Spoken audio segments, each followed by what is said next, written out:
So Keemstar recently went on the No Jumper podcast, and honestly, while this might have looked like a good thing for him on paper, I really feel like he took several L's here, and in my opinion made himself look extremely foolish. Keemstar is now dating a 20-year-old, if you didn't know. He's only tweeted about it around 100 times, posted multiple videos about it, and is really riding this whole situation extremely hard. I think he's unironically referred to this time of his life as a midlife crisis, but remember guys, behind every joke is some truth. And on this podcast, he absolutely blew it. For one, he completely lied to Adam about how he and his girlfriend met, all to try and make himself look cool. Keep in mind, this is a 40-year-old man talking to another almost 40-year-old man who felt the need to lie about how he met his girlfriend because he was embarrassed to say that he met her at a fan meetup where he announced his new fighting promotion business with Fuzi, which does sound like some hilarious shit. Imagine Clint Eastwood dating a 20-year-old fangirl he met while promoting a movie. Keemstar explains that he was single for one day after some sort of 13+ year relationship when he stumbled upon this 20-year-old girl.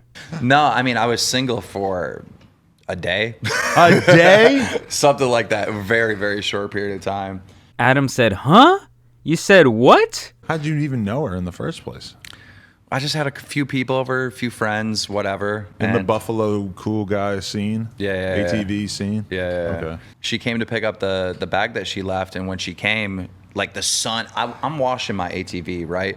The sun is shining on her. She's like fucking glowing, and I'm like, what the fuck? Like, I had no interest in this girl at all, and I'm like, I want this girl to go ATVing with me, right?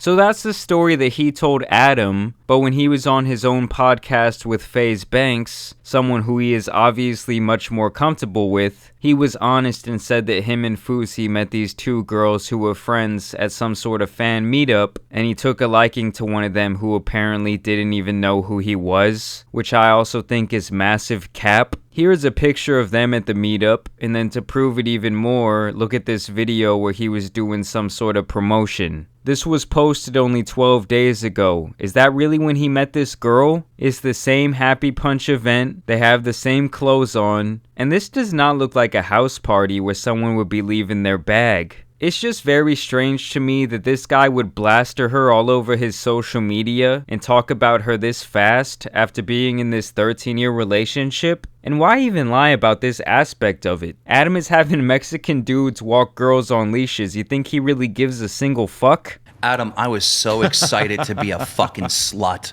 I couldn't wait to be a fucking whore. I was so excited. I'm quitting the internet. I'm done. I'm retiring. No, I'm not. Not now. No. I feel like I'm fucking 20 now. Right. Yeah, why would you give up? Oh my god, there's nothing worse than someone saying they feel 20 years younger than their age. And this part was absolutely horrible. I couldn't wait to be a fucking whore. I was so excited. I can just feel his aging insecurities radiating through the screen. It's just crazy that someone can be very successful, millions of dollars, houses, cars, everything they could want, and still feel like they need to put themselves through something like this. He should have never come on this podcast unless there was some sort of other online personality to bounce off of. Honestly, I thought that Keemstar was much smarter than this, but I'm sure he's just going through something. I do think he envies his greatest rival H3H3, who has managed to transition away from his old style of content and in a way evolve into something new, all while Keemstar remains somewhat stagnant. And I don't even really fuck with H3 like that either, but I do think it has at least a little to do with his very strange behavior. And his reasoning for why him and his 20-year-old girlfriend are a match made in heaven is absolutely hilarious. And also, my girl's like into like older movies, like movies that I grew up with, like Jaws and shit like that. You know, she feels like these new movies nowadays. Old soul. Yeah, she feels like these new movies now are complete dog shit. There's not real acting. Like the acting has went down fucking hill with these new movies.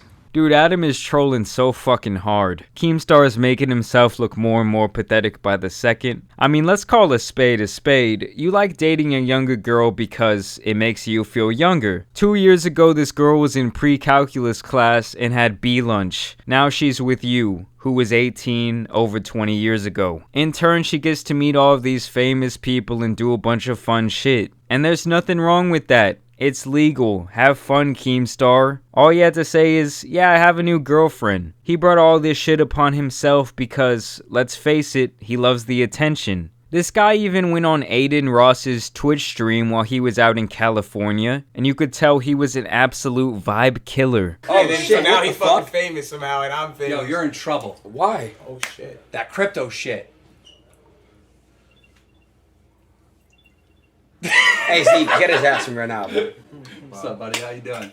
Hey, how we doing, though? Real good. You good? I just did a podcast with Tana Mojo. It was so raw, so real. Hey. So obviously, based on the body language, Zios was not fucking with this man being around. The whole time he was giving him the side eye and looking at Aiden like, can you seriously believe this dude? And then his girlfriend just stood in the back the whole time, as awkward as can be. And I can't even blame her, like what was she supposed to do? The full 15 minutes of him being on there was filled with a lot of cringe, but these are some of my favorite moments. Here's the part where he brings up H3H3. I know what you're saying. I'm 39, she's 20, so he came at me like, call me a creep or whatever. And he was like saying that I had like a little dick, my dick didn't work and shit. And he got in trouble with YouTube. Damn. So he's on the fence. See, yeah. what do you think about that? Yo, he legitimately went on his show. This motherfucker went on his show. He said it was on antidepressants. And the side effects were that he didn't have feeling in his dick. Projection. He was trying to put that on me. Damn. And as you can see, no one was down to hear about Keemstar's lawn gnome, nor did they really give a fuck about his beef, nor the fact that he gave the H3 podcast a strike, who also came back and made a joke about the whole ordeal as well. But it doesn't get much worse than this clip right here. As you can see, Keemstar is not even paying attention at this point. He's been excluded from the conversation, but then absolutely loses his mind at a funny comment just because everyone else in the room thought it was funny. As you can see, he takes it way too far, and Jesus Christ, it's pure cringe. The hood nigga lie detected the test.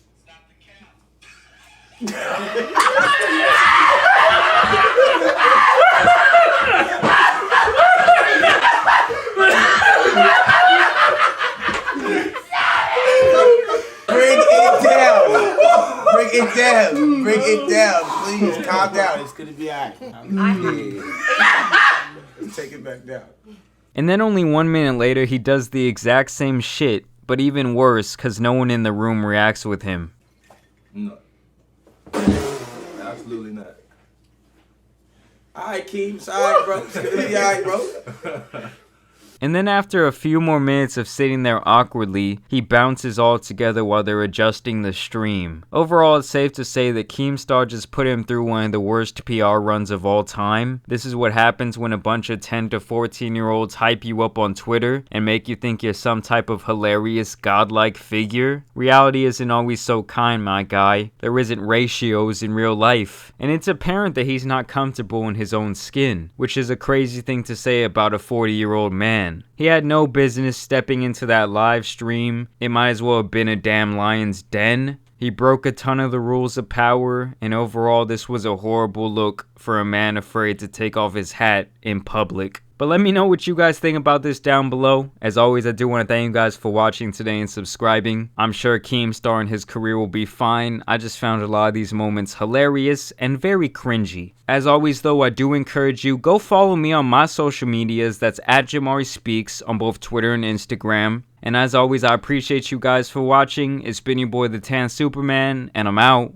Peace!